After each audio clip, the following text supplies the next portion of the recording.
நம்ம இன்றைக்கி செய்ய போகிறது கம்பு தோசைங்க. கம்பு தோசைக்கு அளவு என்னன்னு தெரிஞ்சுக்கலாம். 2 டம்ளர் அளவுக்கு நம்ம இட்லி அரிசி போட்டுக்கலாம்.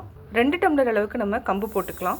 அடுத்து இன்னொரு பவுலில் நம்ம தனியாக உளுந்து ஊற வச்சுக்கலாம். 1 டம்ளர் அளவுக்கு உளுந்து, 3/4 டேபிள் ஸ்பூன் வெந்தயம் சேர்த்துக்கலாம். இது எல்லாத்தையுமே நல்லா அலசிட்டு ஒரு 5 ஹவர்ஸ் சோக் பண்ணி வச்சுக்கலாம். கம்பு நம்ம 2 டைம் அலசிட்டு ஊற வச்சுட்டோம். அதே மாதிரி உளுந்தும் ஊற வச்சுட்டோம். இது அவல் எதுக்குன்னா, உங்களுக்கு தோசை ஆகட்டும் இட்லி ஆகட்டும் நல்லா சாஃப்டாக வர்றதுக்காக. அரைக்கிறதுக்கு நம்ம 10 நிமிஷத்துக்கு முன்னாடி ஊற வச்சு நம்ம மாவு கூட சேர்த்து அரைச்சிக்கலாம். இது 5 ஹவர்ஸ் நல்லா ஊறட்டும். உளுந்து பார்த்தீங்கன்னா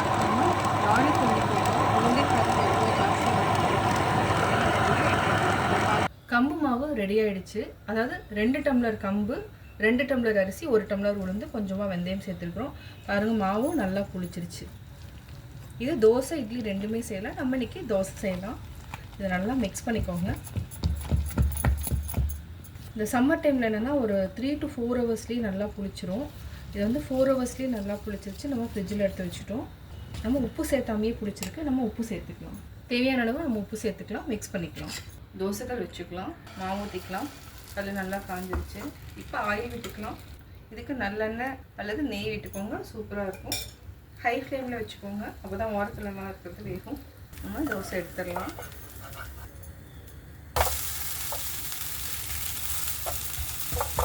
இப்போ நம்ம எடுத்துக்கலாம்.